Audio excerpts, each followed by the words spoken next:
नमस्कार दोस्तों, एक बार और आपके अपने यूट्यूब चैनल बोनकर मैथमेटिक्स में आप सभी दोस्तों का हार्दिक स्वागत करता हूं। एक और नया वीडियो लेकर के आया हूं। और दोस्तों, आज से इस वीडियो में हम बात करने जा रहे हैं मॉडल पेपर, वो भी पशु परिचर भर्ती परीक्षा 2023 से संबंधित। तो दोस्तों, सर्वप्रथम तो इस भर्ती को लेकर के हम बात करेंगे। तो देखिए दोस्तों, ये भर्ती दिसंबर माह में इसके एग्ज़ाम है और इस भर्ती को लेकर के भी हम मॉडल पेपर शुरू कर रहे हैं। तो दोस्तों, 25 प्रश्नों की जो इम्पोर्टेंट प्रश्न होते हैं वो आपके बीच लेकर के आऊँगा। और आज का जो फर्स्ट 1 नंबर का जो मॉडल पेपर है वो मैं आपके बीच लेकर के आ रहा हूँ।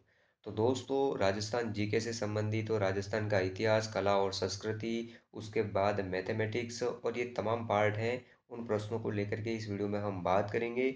और एक-एक वीडियो को लेकर के रोज़ हम बात करेंगे 25 प्रश्नों को लेकर के। उसके अलावा दोस्तों, बताना चाहता हूँ, अगर आपका पशुपालन जो उससे संबंधित अगर वो टॉपिक है, तो वो आप एक छोटी सी बुक परचेज कर लें और उससे वहाँ से आप आसानी से पढ़ सकते हो। बाकी दोस्तों, राजस्थान से जितना भी एग्ज़ाम में पूछा जा रहा है उनको मेरे मॉडल पेपर के द्वारा मैं आपको रेगुलर जो प्रश्न और आंसर करवाऊँ, तो आप शुरू से लेकर के अंत तक हमारे वीडियो को ज़रूर देखें दोस्तों। चैनल को अगर अभी तक आपने सब्सक्राइब नहीं किया है तो जल्दी से जल्दी हमारे चैनल को सब्सक्राइब कर ले। साथ में ही प्रेस बेल आइकन को क्लिक करना बिल्कुल ना भूलें, ताकि मेरे वीडियो की नोटिफिकेशन सबसे पहले आपको मिल सके। तो दोस्तों, आज के ऐतिहासिक प्रमुख घटनाओं से संबंधित पहला हमारा जो वीडियो है, जो मॉडल पेपर है, तो 1 नंबर का जो मॉडल पेपर है सो शुरू कर लेते हैं। तो बिल्कुल लाइक और शेयर करना ना भूलें। देख सकते हो, जो 1 नंबर का प्रश्न है उसको लेकर के बात करता हूँ। तो देखिए, जो 1 नंबर का प्रश्न है, देख सकते हो। तो देख सकते हो, राजस्थान में पुरातात्विक सर्वेक्षण कार्य सर्वप्रथम 1871 ईस्वी में प्रारंभ करने का श्रेय किसे जाता है। तो एलएसए एग्जाम 2016 में पूछा है। तो देख सकते हो, प्रश्न था हमारा कि राजस्थान में पुरातात्विक सर्वेक्षण कार्य सर्वप्रथम प्रारंभ करने का श्रेय किसे जाता है। हमारे सामने चार विकल्प दे रखे हैं, उनमें से 1 नंबर का विकल्प है वो देख सकते हो ACL कार्लाइल, और 2 नंबर का विकल्प है वो देखिए HD सांकलिया। 3 नंबर का जो विकल्प है वो देख सकते हो बीबी लाल, और 4 नंबर का जो विकल्प है वो है ए कनिंगम। तो देखिए, पुरातात्विक सर्वेक्षण कार्य सर्वप्रथम प्रारंभ करने का जो श्रेय दिया है तो वो किसने लिया है, तो ACL कार्लाइल के द्वारा दिया गया है। तो यहाँ पर जो विकल्प एक वाला दिया गया है वो हमारा बिल्कुल सही आंसर है। आगे देख सकते हो, इसकी व्याख्या भी देख लेते हैं हम। तो बिल्कुल हमारी जो व्याख्या है वो वेरी मोस्ट इंपॉर्टेंट है। तो देखिए, भारतीय पुरातत्व सर्वेक्षण विभाग की स्थापना कब हुई, तो अलेक्जेंडर कनिंघम के नेतृत्व में 1861 ईस्वी में की गई थी। आगे देखिए, राजस्थान में पुरातात्विक सर्वेक्षण कार्य सर्वप्रथम 1871 ईस्वी में प्रारंभ करने का श्रेय ACL कार्लाइल को दिया गया है। उन्होंने दौसा क्षेत्र से कठोर पाषाण व मानव अस्थियों की प्राप्ति की सूचना दी। आगे देख सकते हो, 1902 ईस्वी में जॉन मार्शल के द्वारा इसका पुनर्गठन हुआ। तो देखिए दोस्तों, यहाँ पर ये व्याख्या है, इसको आप आसानी से देख लीजिए। पशु परिचर भर्ती परीक्षा, जो कि इम्पोर्टेंट एग्जाम है, 10वीं पास ये भर्ती परीक्षा है। तो दोस्तों, जिन्होंने भी 10वीं पास कर रखी है और उन्होंने अपना फॉर्म भर रखा है, तो उन्हें अपनी तैयारी शुरू कर देनी चाहिए। बात कर लेता हूँ 2 नंबर का प्रश्न। तो देखिए, अगला प्रश्न बात करता हूँ। तो आज का जो 2 नंबर का प्रश्न है आपके बीच है। तो देखिए, 2 नंबर का प्रश्न क्या कह रहा है और इसको लेकर के हम बात कर लेते हैं। तो देखिए, a survey work of ancient sites along the lost Saraswati river, इसका कार्य था। तो देखिए दोस्तों, क्या था, RAS भर्ती 2013 में पूछा है। तो देखिए, a survey work of ancient sites along the lost Saraswati river, इसका कार्य क्या था। विकल्प देख सकते हो, 1 नंबर का जो विकल्प है वो है MR मुगल, 2 नंबर का विकल्प है वो है लॉरेल स्टेन, और 3 नंबर का विकल्प है वो देख सकते हो हरमन गोइट्स, और जो 4 नंबर का विकल्प है वो है VN आसोपा।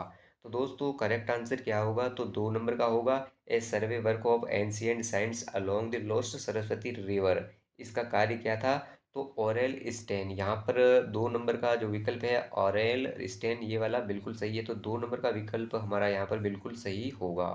इसकी व्याख्या को लेकर के बात कर लेता हूँ। तो देख सकते हो, जो व्याख्या है वो वेरी मोस्ट इम्पोर्टेंट और आपके बीच है पूरी व्याख्या, इसको लेकर के बात कर लेता हूँ। तो देख सकते हो यहाँ पर, और दोस्तों यही समझने वाली बात है कि अगर हमने व्याख्या देख ली तो हमारे सारे प्रश्न कवर होते जाएंगे और हमारी थ्योरी भी कंप्लीट होती जाएगी। तो देखिए, सरस्वती और दुरस्वती नदी घाटियां आर्यों की प्राचीन बस्तियों की शरण स्थली रही है। कौन सी, सरस्वती और दुरस्वती नदी घाटियां हैं वो आर्यों की प्राचीन बस्तियों की शरण स्थली रही है। ऑरेल स्टेन गब्बर को वैदिक कालीन प्रसिद्ध नदी सरस्वती मानकर ही सर्वेक्षण की उत्कंठा से आए थे। वे औलथम के मत व कार्य की वह प्रसिद्ध नदी रेगिस्तान में खो गई थी, पर खोज करके प्रकाश डालना चाहते थे। उन्होंने अपने सर्वेक्षण कार्य को अप्रैल 1942 में देख सकते हो 1942 में दी जियोग्राफिकल देख सकते हो दी जियोग्राफिकल जर्नल में शीर्षक भी एक a survey work of ancient sites along the lost Saraswati river रखा है।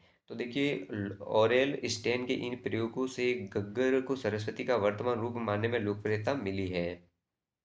तो देख सकते हो दोस्तों, ऑरेल स्टेन ने जो जियोग्राफिकल जो जनरल शीर्षक था उसका क्या रखा था नाम, तो a survey work of ancient sites along the lost Saraswati river. तो दोस्तों यहाँ पर जो दो वाला ऑप्शन था हमने बिल्कुल सही माना। और ये व्याख्या भी देख लीजिए, जहाँ पर हमारे और भी अगर कोई प्रश्न बनता है तो हम वहाँ पर आसानी से उस प्रश्न को सॉल्व कर सकते हैं, उस प्रश्न को समझ सकते हैं और हम उसका आंसर दे सकते हैं। बात कर लेता हूँ तो अगला प्रश्न देख सकते हो, तो अगला प्रश्न कौन सा है, तो 3 नंबर का जो हमारा आज का अगला प्रश्न देख सकते हो उसको लेकर के बात करता हूँ। तो देखिए बिल्कुल आसान सा प्रश्न पूछा है। तो देख सकते हो कालीबंगा उत्तरी राजस्थान के हनुमानगढ़ जिले में किस नदी के किनारे स्थित है। तो देखिए कालीबंगा उत्तरी राजस्थान के हनुमानगढ़ जिले में डैश डैश डैश नदी के किनारे स्थित है। तो उस नदी का नाम हमें बताना है, कालीबंगा किस नदी के किनारे स्थित है। तो हमारे पहले देख लेते हैं ये प्रश्न कितनी बार रिपीट हुआ है, तो बीएसटीसी जैसे एग्जाम में भी पूछा है, राजस्थान पुलिस एग्जाम में भी पूछा है, असिस्टेंट एग्रीकल्चर ऑफिसर में भी पूछा है और लैब असिस्टेंट एग्जाम ज्योग्राफी में भी पूछा है। तो कालीबंगा किस नदी के किनारे है, ऑप्शन देख सकते हो, एक दे रखा है गग्गर नदी, दूसरा है जिसे ही सरस्वती नदी कहते हैं गग्गर को ही, 2 नंबर का जो ऑप्शन है वो है लूनी नदी, 3 नंबर पर जो विकल्प है वो है सरस्वती नदी और सॉरी साबरमती नदी और 4 नंबर का विकल्प है वो है बनास। तो ऑल ओवर यही कहना चाहता हूँ कि कालीबंगा किस उत्तरी राजस्थान के हनुमानगढ़ जिले के में किस नदी के किनारे स्थित है। विकल्प थे गग्गर, लूनी, साबरमती और बनास।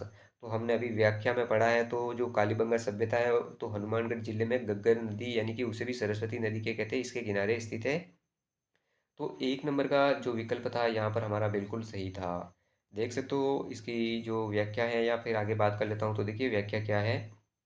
तो देख सकते हो यहाँ पर कालीबंगा को लेकर के बात कर लेता हूँ, तो देखिए कालीबंगा में सरस्वती व सरस्वती नदियों की घाटियों में हड़प्पा कालीन विकसित सभ्यता के अवशेष प्राप्त हुए। इन नदियों का वर्तमान स्वरूप गग्गर नदी है। तो देख सकते हो यहाँ पर कालीबंगा हनुमानगढ़ नदी जो कालीबंगा है हनुमानगढ़ जिले में स्थित है और पीलीबंगा भी हनुमानगढ़ जिले में स्थित है। और ये कहाँ है, तो सरस्वती जो कि प्राचीन गग्गर नदी है उसके किनारे पर स्थित है। तो दोस्तों आगे बात कर लेता हूँ, तो अगला प्रश्न देख सकते हो तो कौन सा है। तो देख सकते हो जो अगला 5 नंबर का प्रश्न है उसको लेकर के बात करता हूँ। तो देखिए 5 नंबर का प्रश्न भी आपके बीच है और ये पूछा गया है स्टेनोग्राफर जो भर्ती है 2013 में भी पूछा है, राजस्थान पुलिस एग्जाम में भी पूछा गया है। तो देखिए सिंधु घाटी से अलग एक हड़प्पा उत्खननकर्ताओं द्वारा निम्नलिखित में से किसका वर्णन किया गया है। तो देखिए सिंधु घाटी से अलग एक हड़प्पा उत्खननकर्ताओं द्वारा निम्नलिखित में से किसका वर्णन किया गया है। तो 4 ऑप्शन देख सकते हो, जो 1 नंबर का विकल्प है वो है कुर्दा, 2 नंबर का है वो है वेनारा, 3 नंबर का है वो है कालीबंगा और 4 नंबर है वो है बिहारीपुरा।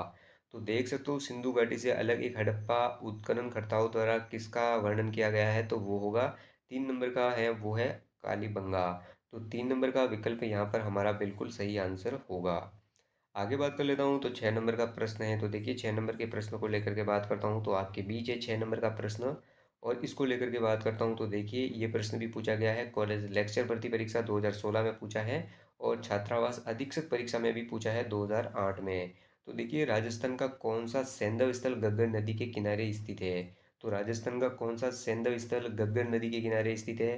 पुनः हमारे सामने विकल्प है, देखिए 1 नंबर का विकल्प है वो है गिलुंड, 2 नंबर का विकल्प दे रखा है वो है आहड़, 3 नंबर का है वो है पीलीबंगा और 4 नंबर का दे रखा है वो है कालीबंगा। तो सैंधव स्थल गग्गर नदी के किनारे स्थित है, तो वो कौन सा स्थल है, तो कालीबंगा के किनारे स्थित है। तो ऑप्शन जो 4 नंबर का है यहाँ पर बिल्कुल हमारा सही आंसर है। अगले प्रश्न को लेकर के बात करता हूँ, तो देख सकते हो आज का जो 6 नंबर का प्रश्न था वो हमने देख लिया। अगला जो प्रश्न है 7 नंबर का प्रश्न, और देख सकते हो 7 नंबर का प्रश्न वेरी मोस्ट इम्पोर्टेंट, कई बार एग्जाम में पूछा गया है, एज इट इव ऐसा का ऐसा प्रश्न पूछा जाता है। और देखिए ये RAS जैसी भर्ती हुई है 1996 में और 1999 दोनों एग्जामों में पूछा गया है। तो देख सकते हो कालीबंगा का शाब्दिक अर्थ क्या है। तो देखिए विकल्प 1 दे रखा है वो है काला पत्थर और 2 वाला दे रखा है वो है जूता हुआ खेत, 3 नंबर का जो विकल्प है वो है काली चूड़ियाँ और 4 नंबर का विकल्प है वो है उपर्युक्त सभी। तो कालीबंगा का जो शाब्दिक अर्थ माना जाता है वो क्या है? तो काली चूड़ियाँ यहाँ पर बिल्कुल सही होगा। ऑप्शन जो यहाँ पर 3 वाला है वो बिल्कुल सही आंसर है, काली चूड़ियाँ। तो देखिए कालीबंगा को लेकर के यहाँ पर जो 2 लाइनें हैं उनको लेकर के बात करता हूँ। तो देखिए खुदाई के दौरान मिली काली चूड़ियों के टुकड़ों के कारण कालीबंगा सभ्यता का नाम कालीबंगा रखा गया है। तो यहाँ पर जो खुदाई की गई थी वहाँ पर मिली काली चूड़ियों के टुकड़ों के कारण ही कालीबंगा सभ्यता का जो जो नाम है वो कालीबंगा रखा गया था, काली चूड़ियों के कारण। बात कर लेता हूँ जो अगला प्रश्न है हमारे बीच। तो देखिए अगला प्रश्न है 8 नंबर का प्रश्न, उसको लेकर के बात करता हूँ। तो देख सकते हो जो 8 नंबर का प्रश्न है और ये अलग अलग एग्जाम में पूछा गया है। ईओ और आरओ एग्जाम 2007 में भी पूछा है। यांत्रिकी विद्युत डिग्री का जो एग्जाम था 2020 में भी पूछा है। सेकंड ग्रेड एग्जाम हिंदी और इंग्लिश और उर्दू में भी 2011 में पूछा है। तो देख सकते हो यहाँ पर जो प्रश्न है इसकी व्याख्या को देख लेते हैं। तो देखिए प्रश्न को देख लेते हैं और इसके विकल्प को देख करके उत्तर देने का प्रयास करते हैं। तो देखिए कालीबंगा सभ्यता को सर्वप्रथम प्रकाश में लाने का श्रेय किसे दिया जा सकता है? तो कालीबंगा सभ्यता को सर्वप्रथम प्रकाश में लाने का श्रेय किसे दिया जाता है? तो विकल्प देखिए, 1 नंबर का जो विकल्प है वो है बीबी लाल, और 2 नंबर का जो विकल्प है वो है बीके थापर, 3 नंबर का विकल्प देखिए एमडी खरे, और 4 नंबर का विकल्प देखिए अमलानंद घोष। तो कालीबंगा सभ्यता को सर्वप्रथम प्रकाश में लाने का श्रेय जाता है तो वो है अमलानंद घोष को जाता है। तो यहाँ पर जो 4 नंबर का जो विकल्प है वो हमारा बिल्कुल सही आंसर होगा दोस्तों। और देखिए इसकी व्याख्या को लेकर के भी बात कर लेता हूँ। तो हमारे जो व्याख्या है देख लीजिए, बिल्कुल सारे डाउट और सारे प्रश्न यहाँ से क्लियर होने जैसी व्याख्या है। तो देखिए कालीबंगा राजस्थान के हनुमानगढ़ जिला मुख्यालय से दक्षिण पश्चिम में स्थित है। तो कालीबंगा कहाँ है? हनुमानगढ़ जिला मुख्यालय से दक्षिण पश्चिम में स्थित है, तो वो है कालीबंगा। इस स्थल की खोज 1951-52 में अमलानंद घोष ने, तथा इसका उत्खनन 1961 से लगा करके 1969 ईस्वी के मध्य बीबीलाल, बी के थापर, श्री डी खरे, के एम श्रीवास्तव और एस पी श्रीवास्तव ने करवाया था। तो दोस्तों यहाँ पर हमने ये भी देख लिया। आगे बात कर लेते हैं जो अगला प्रश्न है। तो देख सकते हो आज का जो अगला प्रश्न कौन सा है? तो 9 नंबर का प्रश्न है। और देख सकते हो 9 नंबर का प्रश्न, और ये भी पूछा गया है। तो कहाँ पूछा गया है? फर्स्ट ग्रेड टीचर एग्जाम 2022 में पूछा है। तो देखिए वर्ष 1961 से लगा करके 1969 की अवधि के दौरान निम्न में से कौन पुरातत्ववेत्ता कालीबंगा के उत्खनन से संबंधित नहीं है? तो कालीबंगा उत्खनन से संबंधित कौन सा पुरातत्ववेत्ता नहीं है, यही प्रश्न पूछा है। तो देख सकते हो विकल्प 1 देख सकते हो आर सी अग्रवाल, विकल्प 2 देखिए बीबी लाल, और विकल्प 3 दे रखा है वो है बी के थापर, और विकल्प 4 नंबर देखा है वो है एम डी खरे। तो कौन सा नहीं है? तो वो है आर सी अग्रवाल, यहाँ पर कालीबंगा से संबंधित नहीं है। तो विकल्प 1 वाला यहाँ पर हमारा सही आंसर है। आगे बात कर लेता हूँ। तो देख सकते हो जो अगला हमारा प्रश्न है 10 नंबर का प्रश्न, उसको लेकर के बात करता हूँ। तो देख सकते हो 10 नंबर का प्रश्न क्या है और इसको लेकर के बात करता हूँ। तो देख सकते हो सर्वप्रथम तो राजस्थान पुलिस कांस्टेबल एग्जाम 2022 में पूछा है। तो देखिए प्रोफेसर अमलानंद घोष ने किस वर्ष राजस्थान में कालीबंगा स्थल की पुनः खोज की थी? तो देखिए प्रोफेसर अमलानंद घोष ने किस वर्ष राजस्थान में कालीबंगा स्थल की पुनः खोज की थी? तो 1 नंबर का जो विकल्प देख सकते हो 1952, 2 नंबर का विकल्प है वो है 1953, 3 नंबर का विकल्प है वो है 1954, और जो 4 नंबर का विकल्प है वो है 1955। तो देख सकते हो अमलानंद घोष ने किस वर्ष में राजस्थान में कालीबंगा स्थल की पुनः खोज की थी? तो 1952 में की थी। तो यहाँ पर 1 नंबर का जो विकल्प है वो बिल्कुल हमारा सही आंसर है। बात कर लेते हैं जो अगला प्रश्न है। तो देख सकते हो हमारा जो 11 नंबर का प्रश्न है। तो देखिए आज का जो 11 नंबर का प्रश्न है आपके बीच है। तो देख सकते हो यहाँ पर पूछा गया है, जेल प्रहरी एग्जाम में पूछा गया है 2018 में। तो देखिए कालीबंगा स्थल हनुमानगढ़ जिला मुख्यालय से किस दिशा में स्थित है? तो देखिए दोस्तों व्याख्या हमने पढ़ी थी, यहाँ पर काम आएगा। तो कालीबंगा स्थल हनुमानगढ़ जिला मुख्यालय से किस दिशा में स्थित है? विकल्प ए वाला देखिए उत्तर पूर्व दिशा में, और 2 विकल्प दे रखा है उत्तर पश्चिम दिशा में, 3 नंबर का विकल्प है वो है दक्षिण पश्चिम दिशा में, और 4 नंबर का विकल्प दे रखा है दक्षिण पूर्व दिशा में। तो कालीबंगा जो स्थल है हनुमानगढ़ जिला मुख्यालय से दक्षिण पश्चिम दिशा में स्थित है। तो 3 नंबर का जो विकल्प है हमारा बिल्कुल सही आंसर होगा यहाँ पर। आगे बात कर लेता हूँ। तो अगला प्रश्न देख सकते हो। तो 12 नंबर के प्रश्न को लेकर के बात करता हूँ। तो देखिए आज का जो 12 नंबर का प्रश्न है और ये पूछा गया है फर्स्ट ग्रेड एग्जाम में पूछा है 2022 में 2021 में। तो देखिए कालीबंगा का उत्खनन कार्य कितने स्तरों पर किया गया है? तो कालीबंगा का जो उत्खनन कार्य है वो कितने स्तरों पर किया गया है दोस्तों? तो देखिए विकल्प 1 दे रखा है वो है 1, 2 है वो है 3, 3 नंबर के विकल्प में है 5, और 4 नंबर के विकल्प में है 8। तो जो कालीबंगा का उत्खनन कार्य किया गया है दोस्तों, तो वो 5 स्तरों में किया गया है। तो विकल्प जिन्होंने 3 माना है, उनका बिल्कुल सही आंसर है। और देख लीजिए कालीबंगा को लेकर के एक बार पुनः व्याख्या है हमारे सामने, और सारे भी प्रश्न, जितने भी प्रश्न हैं उनके सारे आंसर हमारी व्याख्या आसानी से दे देती है। तो देख सकते हो यहाँ पर कालीबंगा सभ्यता के उत्खनन में 5 स्तर सामने आए हैं। प्रथम 2 स्तर तो हड़प्पा सभ्यता से भी प्राचीन है, वहीं तीसरे, चौथे व पांचवें स्तर की सामग्री हड़प्पा सभ्यता की सामग्री के समान और समकालीन है। इस आधार पर कालीबंगा की सभ्यता को 2 भागों में बांटा जा सकता है। एक है पाक हड़प्पा सभ्यता और दूसरी है हड़प्पा सभ्यता। तो देखिए, एक तो है पाक हड़प्पा और दूसरी है हड़प्पा सभ्यता, यहाँ पर देख लिया। आगे बात कर लेता हूँ तो अगला प्रश्न, तो देख सकते हो 13 नंबर के प्रश्नों को लेकर के बात करता हूँ। तो देख सकते हो आज का जो 13 नंबर का प्रश्न है, और ये पूछा गया है राजस्थान पुलिस कांस्टेबल भर्ती 2014 में पूछा है। तो देखिए, राजस्थान में सबसे प्राचीन सभ्यता के अवशेष कहाँ पाए गए हैं? तो राजस्थान में सबसे प्राचीन सभ्यता के अवशेष कहाँ पाए गए हैं? तो देखिए, विकल्प एक दे रखा है वो है तिलवाड़ा, विकल्प दो दे रखा है वो है बालोतरा, और विकल्प तीन दे रखा है वो है आहोर, और 4 नंबर का विकल्प है वो है कालीबंगा। तो राजस्थान में सबसे प्राचीन सभ्यता के अवशेष कहाँ पाए गए हैं? तो कालीबंगा में पाए गए हैं। तो 4 नंबर का जो विकल्प है हमारा बिल्कुल सही होगा, कालीबंगा। कालीबंगा को लेकर के पुनः एक बार हम व्याख्या देख लेते हैं। तो देखिए, यहाँ पर जो व्याख्या है उसको लेकर के बात करता हूँ। तो देख सकते हो, कालीबंगा स्वतंत्र भारत का वह पहला पुरातात्विक स्थल है जिसका स्वतंत्रता के बाद पहली बार उत्खनन किया गया। तत्पश्चात रोपड़ का उत्खनन किया गया। तो देखिए, आगे बात करता हूँ, कालीबंगा के बाद रोपड़ का उत्खनन किया गया है। कालीबंगा के टीलों की खुदाई के दौरान 2 भिन्न कालों की सभ्यता प्राप्त हुई है। पहला भाग देखिए तो 2400 ईसा पूर्व से 2250 ईसा पूर्व का है, तथा दूसरा भाग देखिए 2200 ईसा पूर्व से 1700 ईसा पूर्व का है। कार्बन 14 पद्धति के अनुसार कालीबंगा की तिथि 2300 ईसा पूर्व मानी गई है। तो देख सकते हो दोस्तों, कार्बन 14 पद्धति के अनुसार कालीबंगा की जो तिथि है 2300 ईसा पूर्व मानी है। दोस्तों, सीधे सीधे प्रश्न पूछे जाते हैं यहाँ पर, तो ये व्याख्या वेरी मोस्ट इंपोर्टेंट है और आपके बीच लेकर के आ रहा हूँ, तो आप इसको जरा भी मिस ना करें, क्योंकि हमारा एग्जाम पशु परिचर भर्ती 2023 है। और ये देखिए दोस्तों, कांस्टेबल से भी नीचे की योग्यता है, और कांस्टेबल का पेपर उठा करके देख लीजिए उसका स्टैंडर्ड क्या होता है और किस हद तक प्रश्न पूछे जाते हैं। तो आपको बिल्कुल भी घबराने की ज़रूरत नहीं है।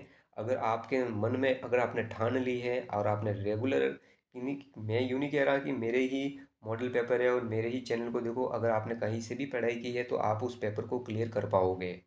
आगे बात कर लेता हूँ अगले प्रश्न को लेकर के। तो देखिए, आज का जो अगला जो 14 नंबर का प्रश्न है उसको लेकर के बात कर लेता हूँ। तो देख सकते हो 14 नंबर का प्रश्न, तो देखिए, निम्नलिखित में से किस इतिहासवेत्ता ने कालीबंगा को सिंधु घाटी साम्राज्य की तृतीय राजधानी कहा है?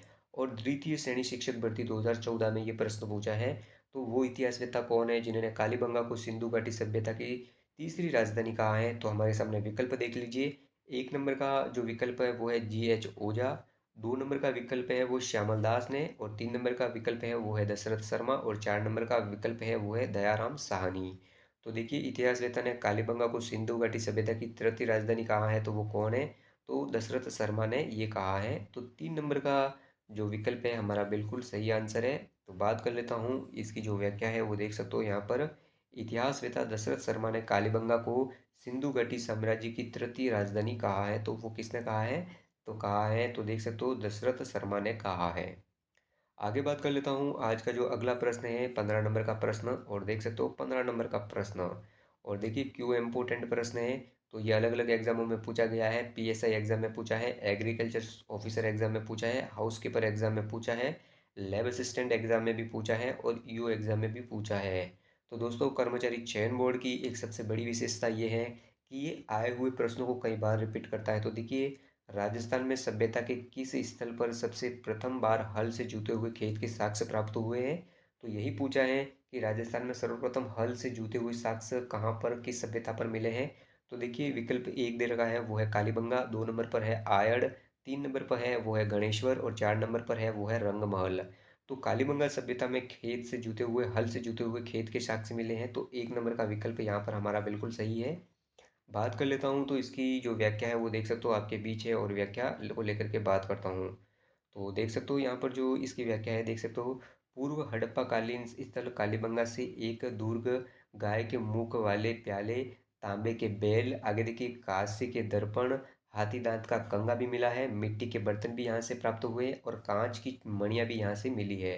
खिलौने भी यहाँ से प्राप्त हुए, सड़कें भी देखी गई है, बस्ती भी मिली है, गोल कुएं भी यहाँ से मिले हैं, मकानों व धनी लोगों के आवासों के अवशेष भी यहाँ से प्राप्त हुए हैं। आगे देखिए, इस स्थल से जुते हुए खेत के अवशेष रक्षा प्राचीर के बाद दक्षिणी पूर्वी भाग में मिले हैं। कालीबंगा से 7 अग्निवेदियाँ प्राप्त हुई हैं। आगे देख सकते हो, बस्ती के गंदे पानी के निकास के लिए यहाँ लकड़ी व ईंटों की नालियाँ भी पाई गई थी। तो दोस्तों, पूर्व हड़प्पा कालीन में ये सारी विशेषताएं पाई जाती है और हमने इस व्याख्या में देखा है। तो दोस्तों, कहीं से भी ये प्रश्न पूछे जाते हैं, ये सारे साक्ष्य हैं कि हड़प्पा कालीन स्थल कालीबंगा से क्या क्या मिला है, तो यहाँ पर आप आसानी से देख सकते हो।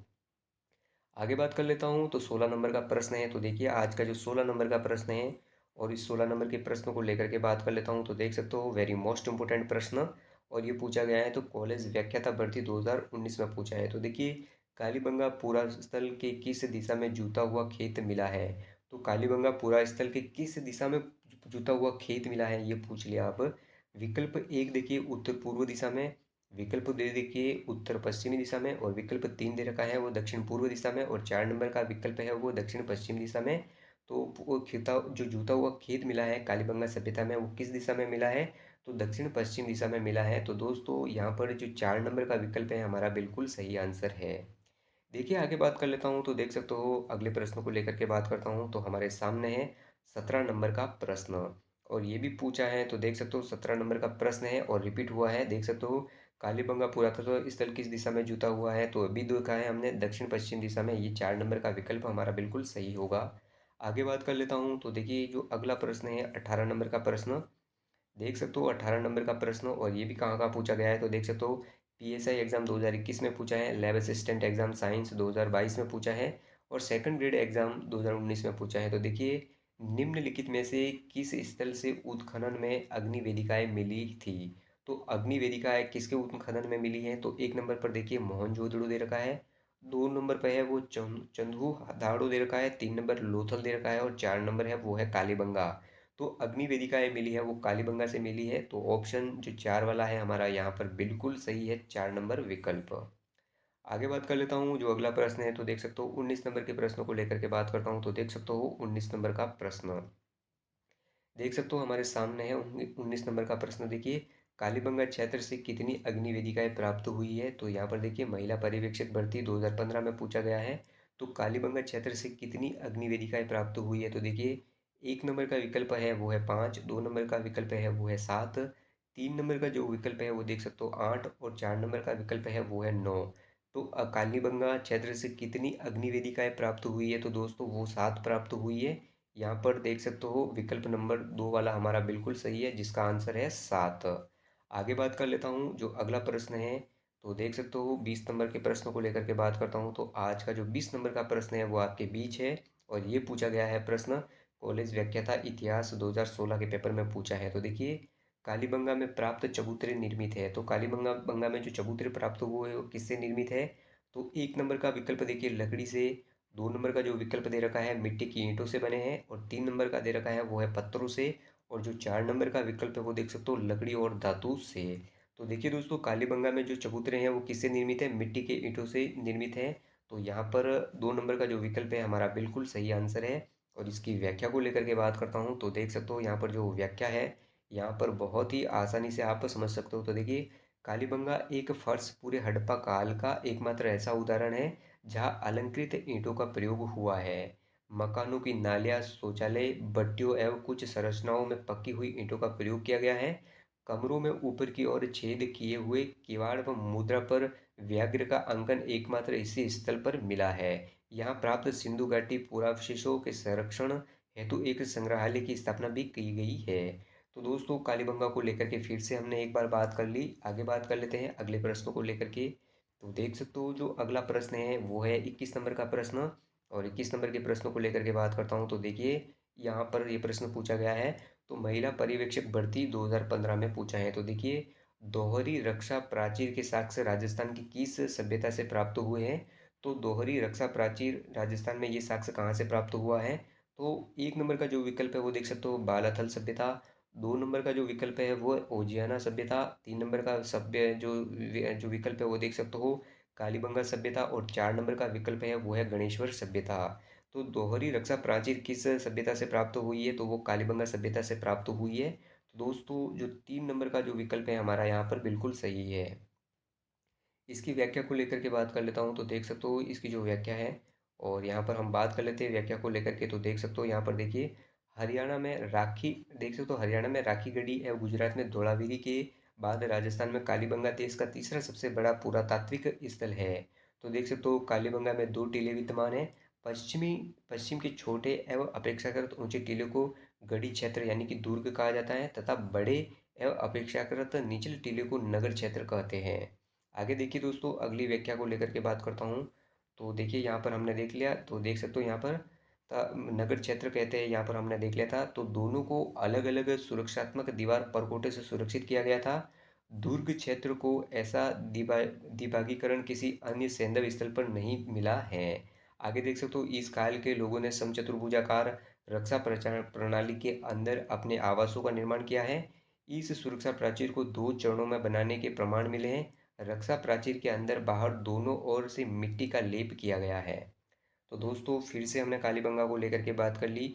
आगे बात कर लेता हूँ, तो जो अगला प्रश्न है 22 नंबर का, उस प्रश्न को लेकर के बात करता हूँ। और देखिए 22 नंबर का प्रश्न भी इम्पोर्टेंट है, और ये पूछा गया है कनिष्ठ वैज्ञानिक सहायक एग्जाम 2019 में। तो देखिए, निम्नलिखित में से किस सभ्यता में विकसित और सामरिक महत्व की किलेबंदी के अवशेष प्राप्त हुए हैं? तो देख सकते हो विकल्प एक दे रहा है वो है बैराट, 2 नंबर का जो विकल्प है वो है कालीबंगा, 3 नंबर का विकल्प है वो है ईसवाल, और 4 नंबर का विकल्प है वो है गणेश्वर।